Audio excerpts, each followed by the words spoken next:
dia, pessoal. Estamos de volta para compartilharmos algumas informações e repensarmos a situação das nossas crianças e adolescentes. Bom dia, Alex. Seja bem-vindo. E na medida do possível, eu penso que o nosso papel de adultos, de trabalhadores, bom dia, Goianésia, de trabalhadores da saúde e de adultos que compartilham o caminho e o caminhar com as crianças, seja ela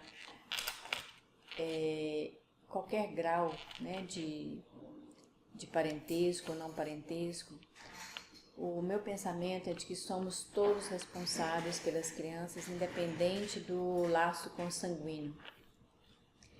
E hoje me foi pedido para falar sobre os perigos iminentes à saúde de uma criança no processo de guarda, na separação dos pais. E o que a gente tem percebido há longos anos é que a criança é tratada como uma posse, como um objeto de posse. E é tão interessante, tão importante pensar sobre isso, que esse sentimento de posse que nós, seres humanos, trazemos conosco, vai caminhando agora também para os animais de estimação. É impressionante como nós nos apegamos a algo que na nossa percepção, nos nossos sentimentos de necessidade e de empoderamento sobre algo, sobre alguém, é tão abrangente, Começa-se como o meu esposo, a minha esposa, a minha mulher, o meu marido, e aí torna-se um sentimento de posse. Aí vai para os filhos, o meu filho, a minha filha, como se esse meu, que a gente estuda tanto na língua portuguesa, na gramática portuguesa, é um pronome possessivo que rapidinho a gente aprende a praticar, a falar. As crianças, quando começam a falar meu, minha, esse sentimento já vem arraigado em nós. E falar da preocupação que se tem, que se deveria ter com a emoção das crianças num processo de separação, eu acredito que é um assunto tão importante quanto todos os outros que já foram tratados aqui, tanto por outros profissionais, e pelo trabalho que a gente vem fazendo no dia a dia com as crianças.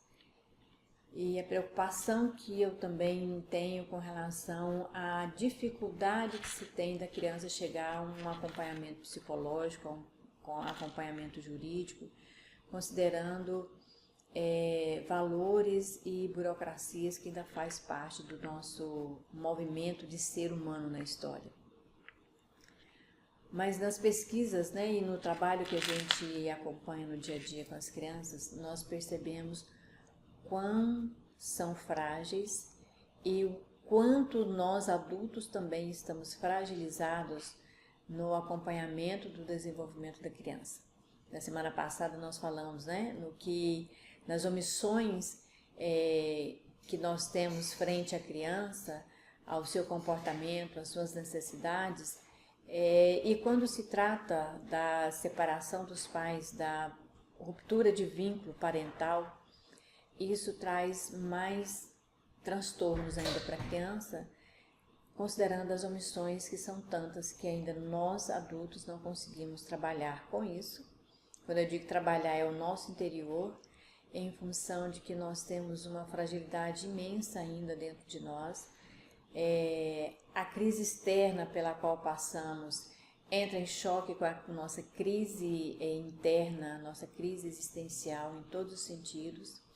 E mais uma vez, a nossa criança fica à mercê da própria sorte, fica relegado a planos segundos, terceiros, num processo onde eu preocupo muito mais com a separação de bens financeiros, bens materiais, e aí entra a criança numa partilha como se ela fosse um imóvel ou como se ela fosse uma conta corrente. E isso tem levado as crianças a desenvolverem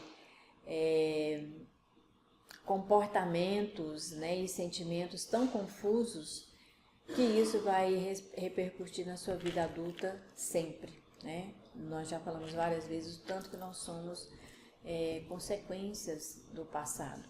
E não tem como a gente separar isso e dizer que não acontece, porque acontece. Então, quando o casal se separa, né, não se entendem mais, começa a questão de como ficarão os filhos. Até por uma questão biológica e pelas nossas leis que ainda estão sendo revistas, né, reavaliadas, a tendência é que essas crianças, que esses filhos ficam com a mãe. Mas eu penso muito que como isso está sendo revisto, não necessariamente as crianças ficam com a mãe só porque ela é a cuidadora diretamente, ou porque por uma questão biológica de parição, né? Mas eu acredito que isso tem que ser muito revisto, até porque os filhos também têm um vínculo muito próximo com o pai. E tem uma outra questão cultural, de que filho fica com a mãe porque a mãe cuida melhor.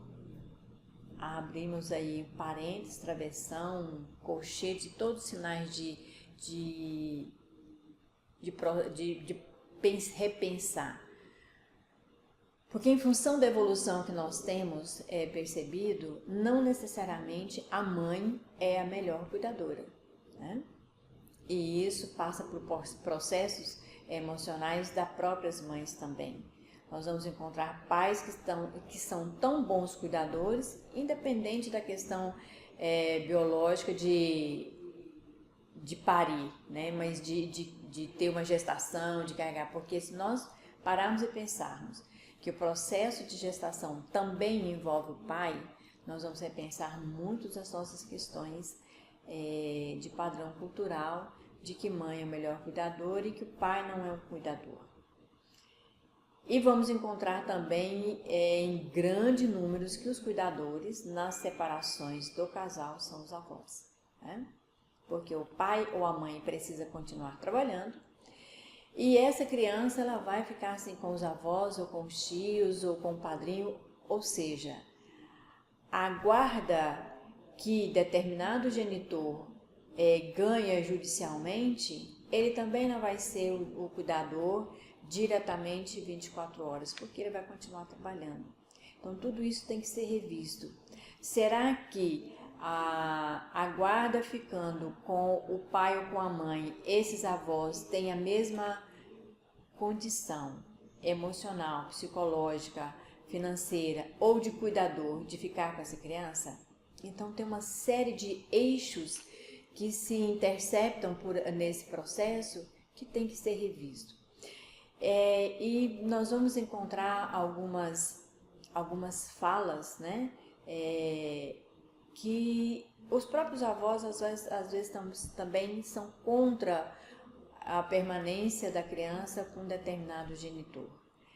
Então, assim, não é uma tarefa fácil. E o que a saúde tem a ver com isso, né? Geralmente me perguntam o que esse tema, o que essa aula, o que esse assunto tem a ver com os profissionais da área da saúde. Tudo. Porque nós já falamos aqui há alguns momentos, né, e são todos, que a criança, quando ela manifesta alterações comportamentais psicológicos, né, que tem um fundo psicológico, vai ter uma repercussão, sim, na saúde física, na saúde biológica, e nós temos que perceber essas nuances, né, subliminares para oferecer um auxílio, um apoio, uma ajuda para a família, para o cuidador que está levando essa criança até o nosso consultório. Então as crianças, elas reagem de forma diferente. Então tem criança que ela se torna agressiva, hiperativa, extremamente desobediente, e aí todo mundo vai dizer que a criança não tem educação, que não é bem educada, que tem uma série de fatores que ninguém para pensar que isso é emocional que foi abalado. Então, no processo de separação, não necessariamente nós vamos ter crianças só tristes e depressivas, que perdem o apetite. Essas são as que mais chamam a atenção no processo de separação, porque elas se fecham e ficam mais claramente perceptível de que elas não estão bem. Mas a criança que se torna agressiva, indisciplinada, hiperativa, com dificuldade na escola, com dificuldade nos relacionamentos, é também uma forma de reação frente à separação da família. Então, a criança que fica mais quietinha, né, que ela perde o apetite, todo mundo se preocupa com ela. Todo mundo cobre ela de atenção, né, de carinho, são mais continentes, o aconchego é maior. A criança que reage de uma forma mais no momento de relação, de uma projeção maior de energia, ela acaba sendo negligenciada em função de que ela atrapalha.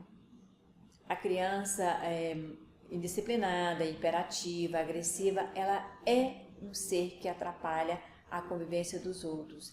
Então a tendência é ela ser desprezada, menosprezada, e isso aumenta muito mais a sua angústia frente a uma situação que ela não sabe lidar com ela. Então, nosso papel a orientar essa família é de perceber que os dois extremos de comportamento, eles devem ser, sim, valorizados, avaliados e prestar atenção no que está acontecendo com a criança. Então, há algum tempo, né, dois movimentos, duas formas de acompanhamento da criança eram separadas e estanques em si. Então, o meu filho tem comportamento alterado, comportamentos inaceitáveis pela família e pela sociedade onde ela vive, então ele é psicólogo, né? Então, o psicólogo era o santo, o Deus que vai resolver todas as situações. Mas a gente já sabe que não é assim, né? Que todo tratamento, todo acompanhamento, todo direcionamento que começa com a criança numa psicoterapia, nós vamos chegar na família. Isso todo mundo já tem conhecimento, bem mais que suficiente que isso. O direito, por outro lado, vai avaliar as questões jurídicas de bens de moradia, de estabilidade financeira, de estabilidade de oferecer um suporte adequado administrativo e financeiro para essa criança. Ainda bem que, graças a Deus, hoje mudou, né? Já somos capazes de perceber que existe várias possibilidades de trabalhar com a criança nesse processo. Então, não é só um processo jurídico, só um processo terapêutico, mas um processo de análise do meio ambiente onde essa criança se encontra. Então, isso é primordial que nós todos estejamos percebendo qual o ambiente que essa criança está. Se eu sou assistente social, o que acontece com a parte de benefícios que essa criança tem, o que ela precisa ter para ter um bom desenvolvimento, para que ela tenha um equilíbrio mínimo que seja. Então, tudo isso nós precisamos. A saúde dessa criança, como é que ela está? Porque nós sabemos que a perda de apetite alimentar vai interferir numa série de outras nuances no desenvolvimento da criança. Ela está formando um corpo físico, ela está formando, amadurecendo uma série de componentes do seu corpo físico, que vai ter uma repercussão, inclusive na sua autoestima na adolescência, na vida adulta. Então, tudo está muito próximo. Tudo se complementa. Por isso, nós fazemos parte de uma equipe multidisciplinar dentro dos nossos locais de atendimento numa saúde primária. Então, tudo tem que ser levado em consideração no desenvolvimento da criança. E a disputa de guarda, né, da guarda de quem vai ficar com essa criança, ela é imprescindível que nós tenhamos conhecimento do que está acontecendo. Até porque nas nossas famílias, né, nós que estamos numa sociedade em constante transformação, todos nós de alguma forma passamos por essa situação. Que seja mais próximo ou mais distante na hierarquia familiar, no grupo familiar, nós vamos perceber isso. E se nós trabalhamos de alguma forma com uma criança que seja trabalho voluntário, que seja na educação, que seja no processo de atendimento, nós vamos perceber essa criança como um sujeito que faz parte de um grupo e esse grupo faz parte de uma sociedade. Então, além das questões administrativas financeiras, todos nós precisamos preocupar com as condições emocionais da criança. Por isso que ele volta a frisar, não necessariamente por uma questão biológica, a mãe é a melhor cuidadora. Os avós, pais, né, os avós paternos, pais da mãe, os maternos, não necessariamente são os melhores avós para ficar com a criança. Então, tudo isso tem que ser considerado, por isso a importância da assistência social. Será que eu estou avaliando só a condição da mãe? Tá, mas a mãe vai sair para trabalhar, porque ela precisa continuar trabalhando. Quem vai cuidar dessa criança? Então, tem todo o envolvimento de hierarquia familiar envolvido no processo de guarda. Não é só quem é o pai ou a mãe que vai ficar com a criança, né? Ela não é um bem que vai ser dividido. Então, por que sempre estamos falando na guarda compartilhada? E é interessante que a guarda compartilhada não é tipo, ela tem que ficar com um ou com o outro, ela tem que ficar com os dois. Ela não precisa ter duas casas, mas ela precisa se sentir acolhida emocionalmente com quem esteja envolvido no processo. Porque às vezes nós estamos, o juiz está dando a guarda para um pai ou para uma mãe, que a família que está atrás desse genitor não está preparada para ficar com a criança, né? E aí os avós também entram numa disputa. E essa disputa, ela interfere negativamente, diretamente, num processo de desenvolvimento equilibrado da criança.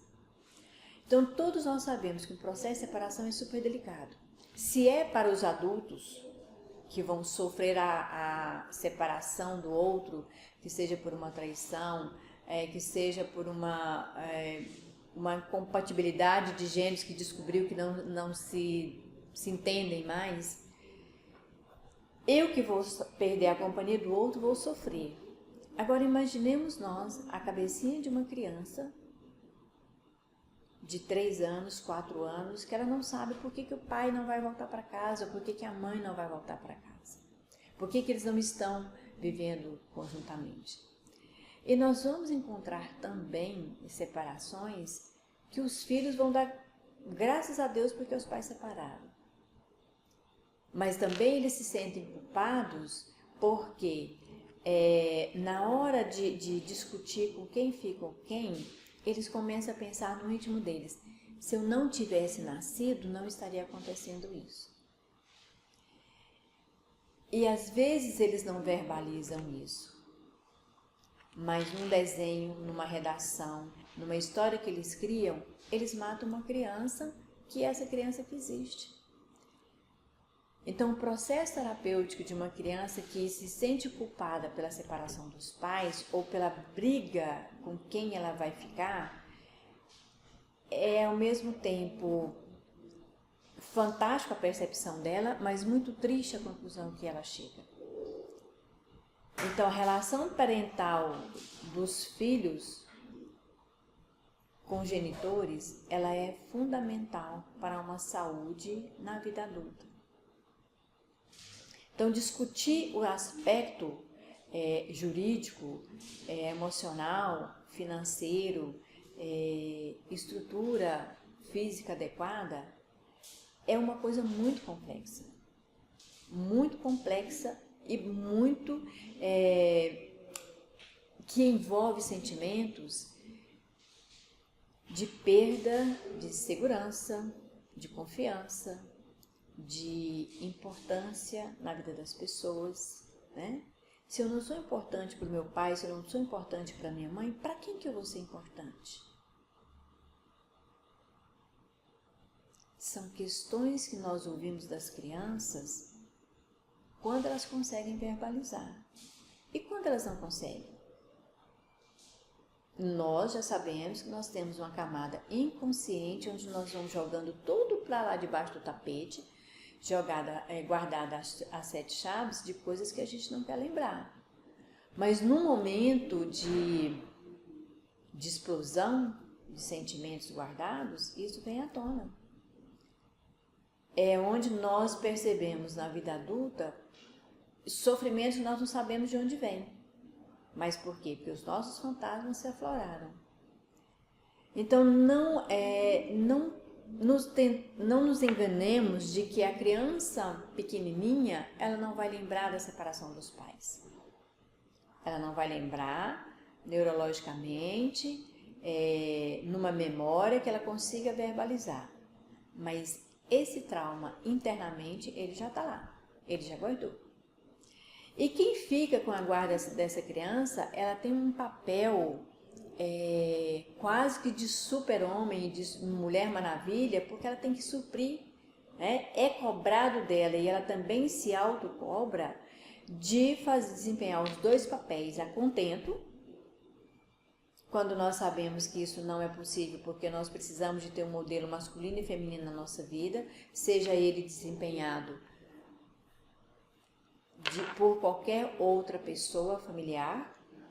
E aí é uma outra discussão de como é que nós vamos lidar com a criança que ela tem como pais os casais homossexuais, mas isso é uma outra discussão.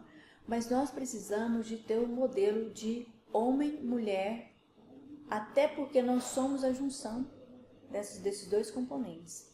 Mas aí é cobrado de quem fica com a guarda desempenhar os 2 papéis. E aí também essa pessoa não tem esse equilíbrio, essa superação para fazer isso.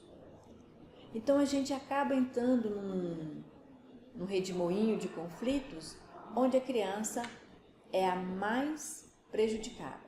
Porque nós, no nosso sofrimento, nós já temos uma maturidade orgânica, biológica, de desenvolvimento, que, querendo ou não, nós vamos lidar de uma forma diferente. Pode não ser melhor, mas nós já temos uma compreensão para lidar com isso. A criança, ela não tem essa maturidade, ela não tem esse equilíbrio, ela não tem essa forma menos sofrida de lidar com isso. E quando a criança se sente ainda culpada por esse processo, ainda fica muito mais difícil. E aí nós vamos perceber que na dor da separação, quem ficou com a guarda começa a denegrir o outro genitor para a criança. Nós esquecemos que essa criança veio de uma união e, querendo ou não, eu tenho componentes dos 2 lados. Isso para a criança é traumático, porque como é que ela não pode ter nada do outro que não está convivendo com ela? Ela não pode ter atenção, ela não pode ter amor, ela não pode ter carinho, mas ela não pode sequer parecer, no sentido físico, no sentido de jeitos, de trejeitos, ele não pode parecer com o outro, porque é como se fosse tudo errado. E ele começa a não manifestar o que ele realmente é, que é o somatório dessas 2 possibilidades, desses 2 encontros, né? Desses 2 componentes. Então, se nós tivermos uma cooperação entre todas as disciplinas que lida com as questões humanas, nós vamos caminhar para diminuir um pouco esse impacto. Nós vamos zerar esse impacto? Não. Porque é um assunto, é uma situação que aconteceu na vida do indivíduo. Agora, como ele vai lidar com isso, de que forma ele vai passar por essa situação, cabe a nós todos, né? Direito, sociologia, psicologia, medicina, todo mundo envolvido numa vida humana, né? Perceber que contribuição ele pode dar para isso. Por isso tem os grupos de trabalho. E eu quero acreditar, né? Porque ainda é o que nos move, é a crença, mas também as nossas ações, de que ainda nós vamos chegar numa forma de conviver onde todos entendam todos. É claro que nós não vamos fazer um trabalho diagnóstico da medicina, mas nós podemos fazer um trabalho de diagnóstico de um ser que está à nossa frente com desequilíbrios momentâneos que podem ser reorganizados, né? Por isso nós temos aí os CAPS com atendimento diferenciado, mas passa por nós todos, individualmente, querer fazer o diferente, querer fazer o melhor em prol do outro. E como nós vivemos numa troca de energia, esse bem para o outro também retorna para nós. E com a criança não é diferente. Até porque nós nos condoemos e nos envolvemos mais quando é criança. Exatamente pela falta de maturidade que ela ainda não chegou. Embora nós vamos encontrar adultos imaturos, mas aqui nós estamos falando de uma estrutura em desenvolvimento, que ela precisa a todo custo ter o nosso suporte. E eu trouxe para a gente pensar que nós vamos ter crianças em processo de separação e em processo de disputa de guarda em todas as faixas etárias. Todas. Quando nessa faixa etária aqui, quando ela é muito mais dependente do adulto, é que o sofrimento ainda é maior se ele tem que ficar com a mãe ou não. Por quê? Como nós já dissemos, né? A nossa cultura está imbuída de que quem cuida melhor é a mãe. Até por uma questão de gestação, de contato físico mais próximo, né?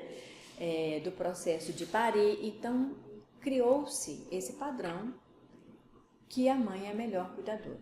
Mas não necessariamente, né? Ela é a melhor cuidadora, porque às vezes ela não tem como amamentar, às vezes ela desenvolveu uma depressão pós-parto, não foi uma gravidez planejada. Então, tudo isso nós temos que ouvir a mãe, a família envolvida, até para saber se esse serzinho que, até por uma questão de alimentação, ele é muito mais dependente, onde cabe isso? Então, são bebês que choram mais, que rejeitam a alimentação, que desenvolvem com mais frequência refluxo, que desenvolve um alinhamento às brincadeiras. Nós vamos encontrar bebês com 3, 4 meses que não têm uma comunicação com o mundo externo. Então, todo esse processo, por muito pequenininho, por muito bebezinho, ele percebe, e a gente sabe que os fetos começam a ter interação e percepções muito cedo na vida intrauterina, isso já é conhecido de todos nós. Então, por que uma criança que 2, 3 meses ela não vai perceber o que está acontecendo? Ela não tem como verbalizar, mas ela tem como manifestar. Então, todo esse processo, né? Às vezes a criança ela tem doenças recorrentes. E nós temos que perceber o que está acontecendo com essa criança e com essa mãe e com essa família que está envolvida. Às vezes a criança acabou de nascer e tem uma ruptura no casamento porque o pai não consegue lidar com isso. O pai, né, o pai homem, o pai masculino, ele não consegue lidar com isso. E aí o casamento acaba nesse momento. E aí nós temos um outro agravante, que é uma parturiente num processo de separação. Então, todo esse processo de crescer, desenvolver, separar, nós sofremos isso desde pequenininhos, desde quando nós nascemos. O primeiro processo de separação começa aí. E o primeiro processo de sobrevivência também é esse. E aí, para aumentar a angústia desse serzinho que acabou de chegar, tem uma separação. Ah, mas ele é bebezinho, ele não vai lembrar, ele não sabe nem quem é o pai, né? Nem sabe o que é figura de pai e mãe.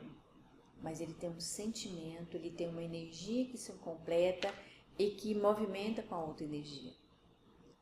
Então é uma fase que também requer cuidados e um olhar muito mais crítico e detalhista no processo de separação. De 2 a 5, né? 2,5 a 5, 3 anos, 4, a criança já tem uma percepção, inclusive da presença física, né? Ela sabe que o papai vai chegar ou que o papai não chegou. Ou que eu não estou na casa da mamãe, eu estou na casa da avó, mãe do meu pai. E muitas vezes vai acontecer isso de, num processo de guarda, fica com o pai e vai morar com a avó paterna, né? Na minha família já aconteceu isso. O que aconteceu? A criança desenvolveu um processo de taquicardia, de confusão mental, de convulsões, que neurologicamente nada foi confirmado. Então, fisicamente, não teve diagnóstico. O diagnóstico foi exatamente o processo emocional conturbado que ele passou. Era um garoto de 8 anos que foi morar com o pai, né? E o pai morava com a avó, mãe. Só que ele resolveu casar e saiu de casa. Então, em menos de um ano, ele teve 2 perdas. A mãe entregou para o pai, que foi morar, né, da casa da avó junto com o pai. O pai casa, sai de casa, ele fica com a avó. O processo foi muito rápido e a criança não consegue introjetar isso de uma forma saudável. São perdas consecutivas. E aí, nós nos perguntamos, o que a gente vai fazer? Nós temos que criar situações de que esse pai e essa mãe sentem, conversem com essa criança, com esse filho, para esclarecer o que está acontecendo. E nós é que entramos aí como intermediadores, né, dessa conversa, desse preparo, até para que não saia pior ainda numa discussão, porque aí vira briga, né? É como se quisesse dividir a criança ao meio. E aí, ela não se divide somente ao meio. Ela se despedaça. Emocionalmente e internamente, ela se despedaça. E convulsão, resfriados, perda de apetite, insônia, tudo isso vai fazer com que a criança manifeste que ela não está bem. Crianças maiores. Até 8 anos, elas querem muito que os pais ainda estejam juntos. Elas vão fazer todas as possibilidades, criar todas as situações possíveis de que os pais voltem a ficar juntos. Porque ela entendeu que é pai, mãe e ela junto.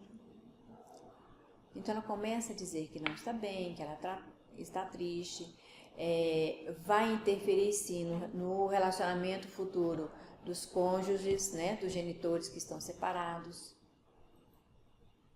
Ela não vai gostar do namorado da mãe, não vai gostar da namorada do pai, porque ela ainda tenta, com muito esforço e muito sofrimento interno, juntar esses pais novamente. Mas aí a gente já tem uma criança pré-adolescente entrando na adolescência. Essa fase aqui também é muito difícil, porque nós vamos ter crianças pré-adolescentes que vão querer fugir de casa.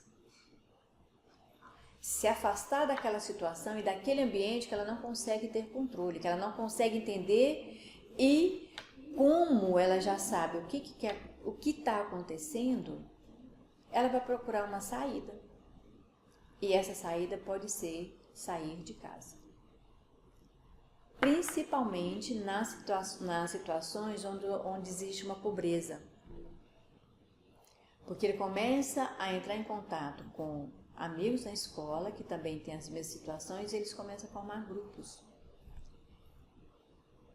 que nós chamamos de grupos dos iguais. E aí é a hora onde ele começa a perceber e entrar, fazer um jogo, criar um jogo onde ele pode confiar. Se ele pode confiar mais na mãe, se ele pode confiar no pai, ou se ele cruza a informação dos dois. E dependendo do nível de conflito que ele esteja vivendo internamente, ele consegue inclusive colocar esses pais um contra o outro. E aí ele começa a realimentar um sentimento de culpa quando as coisas começam a tomar rumos fora do controle. Então, em qualquer momento de separação, ruptura do relacionamento dos genitores, é necessário preocupar com a criança, sim, porque o processo de adoecimento, o processo de desequilíbrio, ele existe em qualquer momento. Porque mesmo sendo bebê, ele recebe essas informações através de energia, ele ouve, ele não consegue processar, mas ele está escutando e ele está registrando isso da maneira que ele consegue, com a maturidade orgânica que ele tem para registrar isso. Então, não nos enganemos de que bebês não sabem o que está acontecendo. Nós temos que se preocupar com todos eles. Sendo que essa fase é a fase que mais chama a nossa atenção, porque eles começam a manipular situações, porque eles já são grandes. Aqui nós vamos encontrar suicídios, nós vamos encontrar anorexos, nós vamos encontrar abandono de escola, nós vamos encontrar desenvolvimento de uma agressividade fora do controle, fora dos padrões, porque eles não conseguem lidar com o que está acontecendo. E aqui vai se agravando. Né? Aí começam todos os comportamentos rebeldes, de que nós temos notícia e mais alguns. É nessa fase que eles começam, inclusive, a separar totalmente dos laços familiares. É nessas fases, nessa faixa etária, inclusive, que eles começam a confiar nos avós, porque eles percebem os avós como fora disso tudo. Ou eles vão procurar os avós paternos ou maternos, de acordo com o que ele lida melhor, se é com o pai ou com a mãe. Geralmente, os avós paternos, eles são meio que colocados de lado, porque, como a maioria dos casos, numa disputa de guarda, os filhos ficam com as mães, a tendência é de que essa mãe tire totalmente o contato dos filhos com os avós paternos. E a gente vai ver aqui uma coisa muito grave,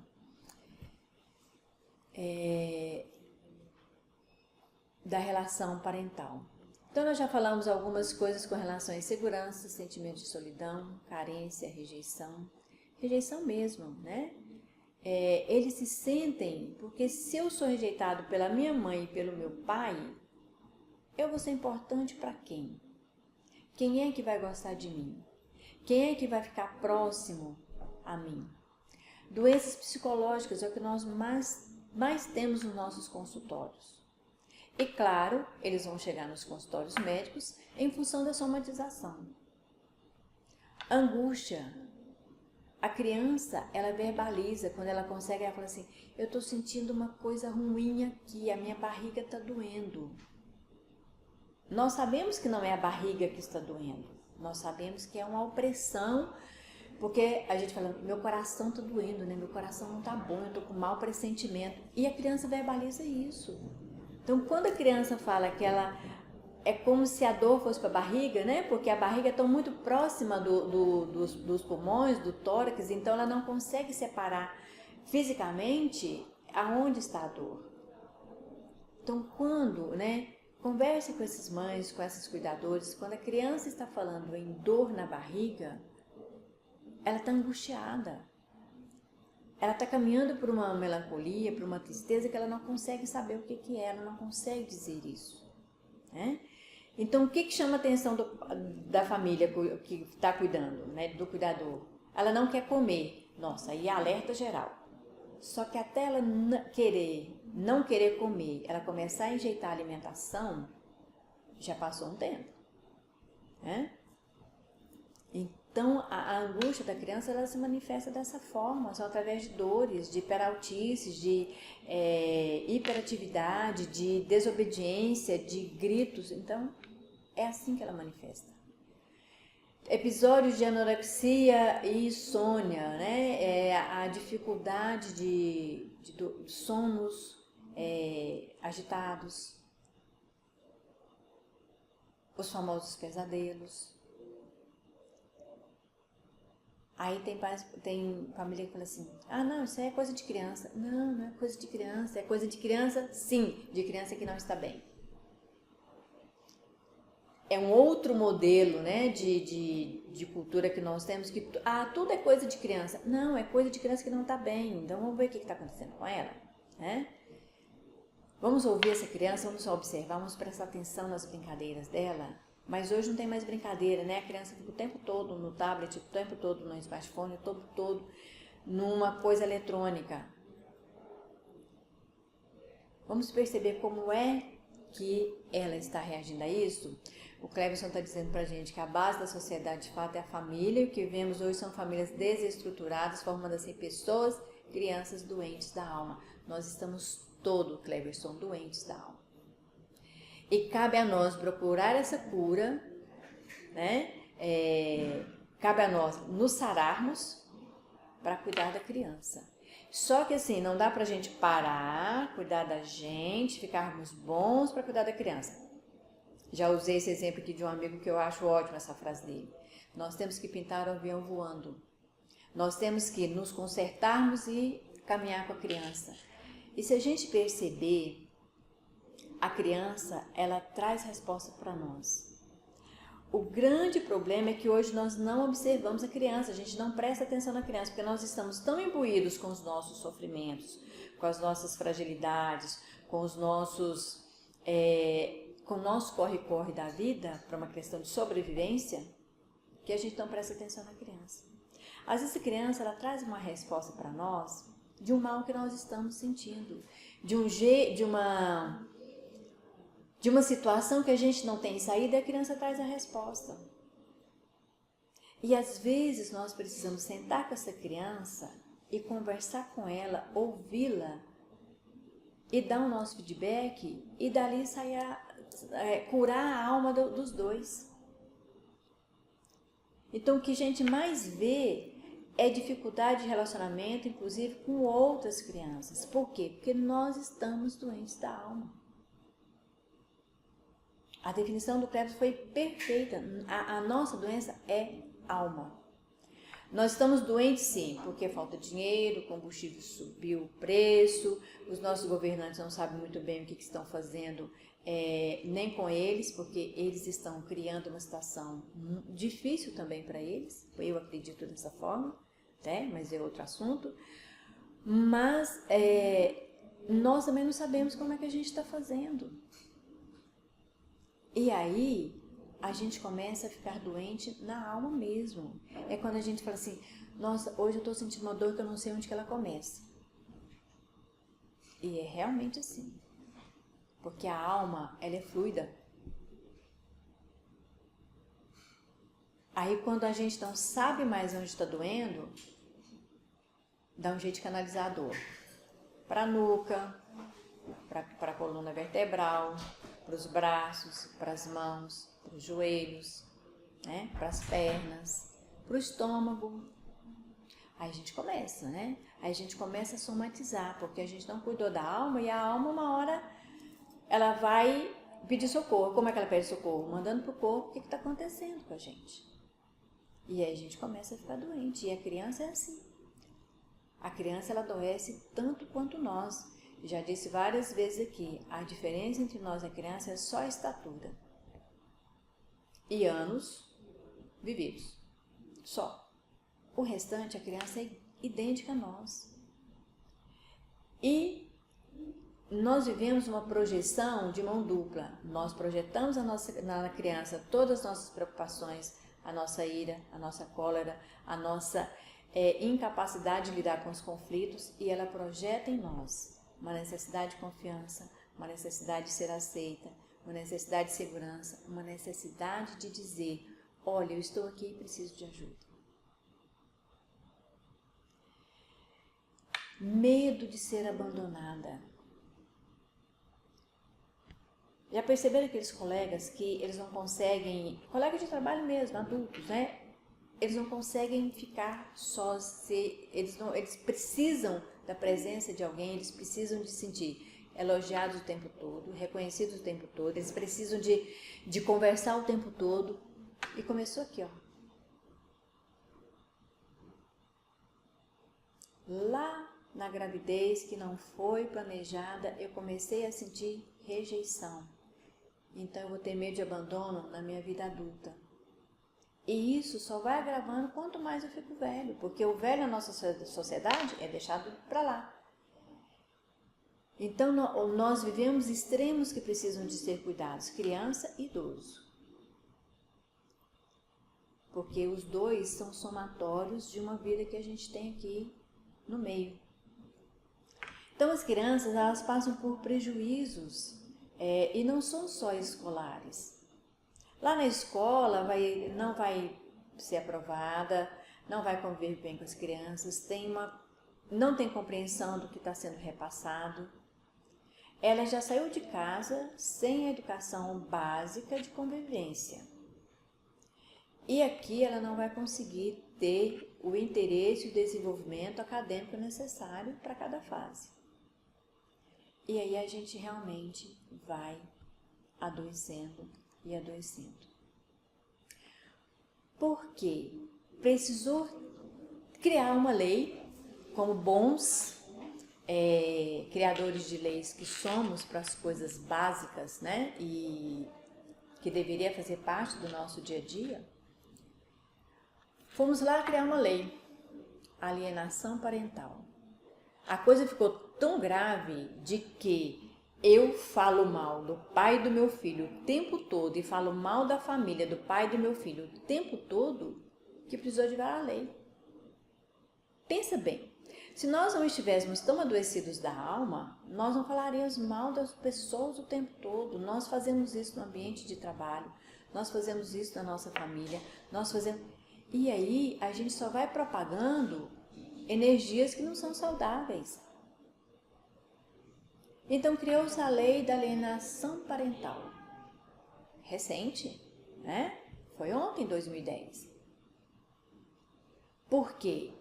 Quanto mais eu estou falando mal de alguém para alguém que está em desenvolvimento, eu estou criando um tsunami em volta desse ser em desenvolvimento. E isso cabe um processo de calúnia, porque o tempo todo eu estou falando de alguém. Eu estou criando situações que inexistem para aquele outro. Aí o outro se sente incomodado, lógico, né? Eu achei essa gravura fantástica. Eu falei, eu preciso compartilhar isso, porque olha só, eu preciso ter equilíbrio na família. Eu não posso ter um lado pendente mais que o outro. Então, o que é alienação parental? Toda interferência na formação psicológica da criança e adolescente, produzida ou induzida por um dos genitores, pelos avós ou por qualquer pessoa que tenha a guarda da criança. Dizer para ela o tempo todo que o pai dela não presta, que a avó dela não presta, que se prestasse não tinha separado dela, que se prestasse não tinha abandonado ele, que se prestasse estava pagando a pensão. Isso não vai auxiliar em nada o desenvolvimento saudável daquela criança. E o que é pior, olha só o que nós fazemos ainda com essa criança. Cada vez que ela manifesta um comportamento inadequado, eu afirmo e reafirmo. Só podia ser filho do seu pai, né? Eu criei um racha na formação, né? Eu trinquei a formação da estrutura de personalidade dessa criança. Se toda vez que ele faz alguma coisa que na minha percepção, na minha concepção, é um ato errado, eu reforço como sendo característica do genitor que não ficou com a guarda daquela criança, eu estou criando uma insegurança no jeito de ser daquele ser de desenvolvimento. Eu estou criando uma falta de saúde nessa criança. Então, eu não gostar mais do meu companheiro que gerou comigo aquela criança é um problema meu. Eu não posso transferir isso para a criança. E isso nós ainda vemos com tanta frequência que é um ciclo vicioso, né? Nós não vamos consertar a nossa sociedade porque a gente ainda não se consertou. Esperar que a sociedade se faça melhor a partir do outro é, no mínimo, irresponsabilidade nossa. Então, como é que eu quero que a sociedade seja melhor se eu continuo fazendo o que não é correto, mas espero que o outro faça? E aí eu falo isso para o meu filhinho também, né? Olha, você tem que ser bem comportado, ser um bom menino, um bom aluno, um bom ser, mas eu não estou fazendo isso. O que acontece? Eu falo e ajo de uma forma. E nós já sabemos, pelo processo educacional, de que o exemplo, em qualquer esfera, material, financeiro, espiritual, meio ambiente, o exemplo é o melhor. É muito superior a absorção pelo exemplo do que pela fala, do que pelo escrito.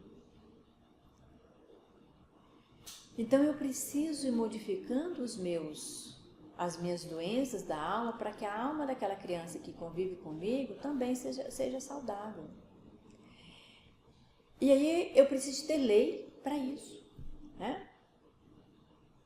É igual a lei de pagar a pensão. Olha, se eu sou responsável por alguém, eu não precisaria de uma lei para fazer eu cumprir o meu papel. O Cleberson está ali dizendo, o que vemos hoje é culpar os outros pelos erros da nossa volta. É mais fácil, Cleberson, é muito mais fácil, né? É isso que eu estou colocando, né? E você foi acompanhando e fechou dessa forma. Nós queremos que os outros sejam responsáveis. Mas e a minha responsabilidade? É o caso da criança. Eu quero que o pai do meu filho seja bom, seja responsável, pague a pensão em dia, mas crie o maior problema, o maior obstáculo no dia que é para o filho ficar com o pai.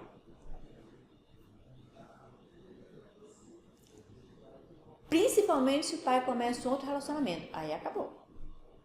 Ou eu acho da outra forma, né? Eu mando o menino todos os finais de semana para casa do pai, que é para desequilibrar o relacionamento que ele iniciou com outra pessoa.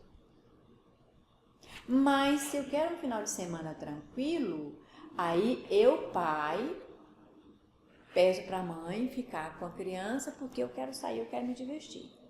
E aí, a saúde, né? Esses perigos iminentes, eles passam a ser reais, concretos e vão sedimentar. A saúde da criança, ela começa a sofrer abalos.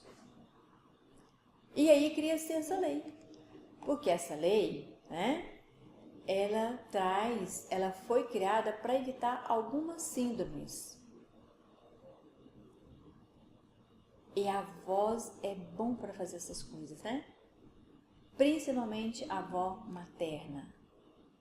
Porque considerando que as crianças ficam mais com as mães, a avó materna, ela destrói tudo o que o filho poderia ter de modelo e de exemplo do pai.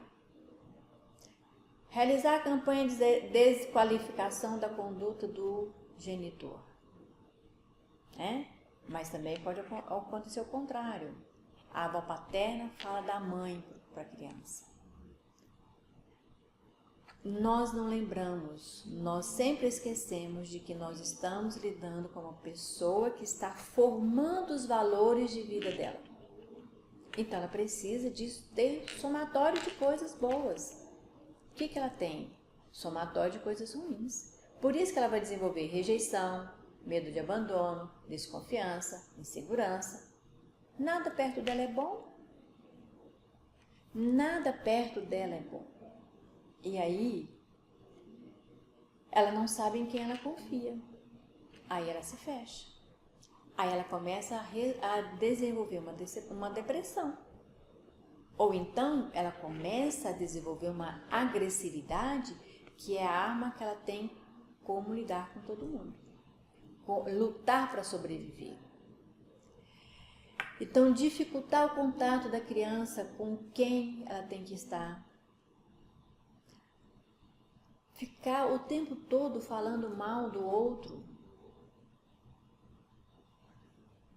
Às vezes nós vamos encontrar os adolescentes, né, que são mais perceptíveis e têm uma condição já madura de fazer conexões e de verbalizar o raciocínio que fizeram, de olhar para o pai ou para a mãe e falar assim, então por que você casou com ele? E aí, essa pergunta é tomada como uma agressividade, como uma falta de respeito, uma falta de educação. Não, ele está se posicionando. Como que você casou com uma pessoa que é tão ruim assim? Ele começa a se posicionar. Ele já tem 14, 15 anos, 16. Juridicamente, né, ele não responde pelos atos, mas ele já tem a maturidade de fazer essas perguntas. Se ele é tão ruim, se ela não presta desse tanto, como é que você casou? E aí a gente não tem resposta. Por quê? Porque nós nos sentimos tão magoados, tão rejeitados na separação, que a gente esquece que houveram coisas boas. Houveram momentos bons. Então, como nós seres humanos, né, ainda somos imperfeitos no equilíbrio dessas coisas, é mais fácil viver na dor, na reclamação, lembrar o que é ruim. A gente está passando a hora de virar a moeda, né, mudar a rota. Vamos ver o que ficou de bom nisso. O que ficou de bom? Até para repassar para essa criança que ela também precisa desenvolver uma capacidade, uma habilidade de ter um relacionamento futuro. Nós somente alimentamos o ciclo vicioso de algo ruim. A gente precisa criar ciclos viciosos de coisas boas, né? Senão a gente não vai dar conta nem da nossa alma, nem de... né? Isso aqui é um desenho de uma sessão psicoterapeuta.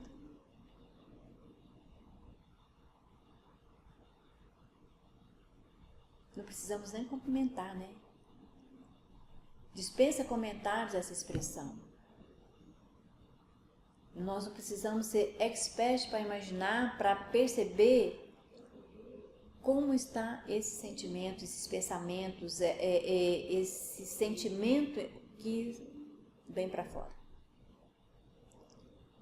Então, os danos causados, não pela separação, mas é como eu lido com essa separação. Como é que eu vou transferir para a criança, para que essa delinquência diminua, para que a taxa de... Nossa, mas como a criança tenta suicídio? Ela não sabe nem o que é isso. Ela não sabe como chegar lá. Mas são crianças que caem com constância, se machucam gravemente, procuram brincadeiras que elas procuram limite do próprio corpo. São crianças que não estão saudáveis. Não quer comer. Então, a criança ela começa muito cedo a sentir tudo isso. A imunidade é 100% mais baixa. Claro, ela não come, ela não dorme bem, ela não se sente acolhida. E o desprezo, por que os nossos velhos são mais doentes? Porque o desprezo abaixa a imunidade. Não é as comorbidades da velhice, é o ficar isolado. O isolamento faz com que a nossa saúde física sofra abalos, né? Estou falando para gente que sabe disso melhor que eu, que são os médicos, os enfermeiros. E a gente precisa de resgatar essa autoestima para que a gente consiga desenvolver a autoestima da criança de um modo saudável. Então, a ausência do amor fraterno está associada à autoestima, instabilidade, irregularidade. Olha aqui, olha o nosso biológico falando alto por uma questão emocional. Então, toda essa listinha e mais algumas outras coisas que não caberia aqui no tempo, até porque o nosso tempo já está esgotando, é para a gente pensar que a disputa de guarda tem que diminuir até ela deixar de existir, para que a guarda compartilhada seja uma ponte. Nós precisamos construir essa ponte. A criança ela precisa dos dois componentes da sua família primária. Seja ela que estrutura for. Estrutura homo, hétero, novo relacionamento do pai, novo relacionamento da mãe. Tem criança que ela consegue sentir segurança no novo relacionamento dos genitores. Mas por quê? Porque esse outro que chegou na vida dela, chegou de uma forma a acolher. E a gente precisa ter em mente que é possível que o descontrole nosso vai interferir na criança. Se eu sou um genitor que lutei pela guarda, mas ao mesmo tempo eu estou estressado, revoltado, angustiado, triste, rebelde, será que essa guarda, eu estava preparada para essa guarda? Ou eu ganhar a guarda do meu filho é dizer, eu tenho poder. Que tipo de poder? Qual poder? Poder para quê e de quê? Que nós possamos, dentro das nossas famílias, nos grupos que atendemos, nas pessoas que chegam até nós, ser essa ponte. Nós precisamos ser ponte. Ou se a gente não conseguir ser a ponte, se juntar a outros que possam construir. Nós precisamos disso para que a nossa sociedade interna e externa, porque nós somos uma sociedade interna, os nossos arquétipos, os nossos antepassados, os nossos valores, os nossos sentimentos de bondade, eles vieram de várias formas e habitam entre nós, dentro de nós. Então são esses valores internos que têm que ser bons, positivos, para que a gente construa essa ponte. Tenha um bom dia, um bom trabalho e muito obrigada.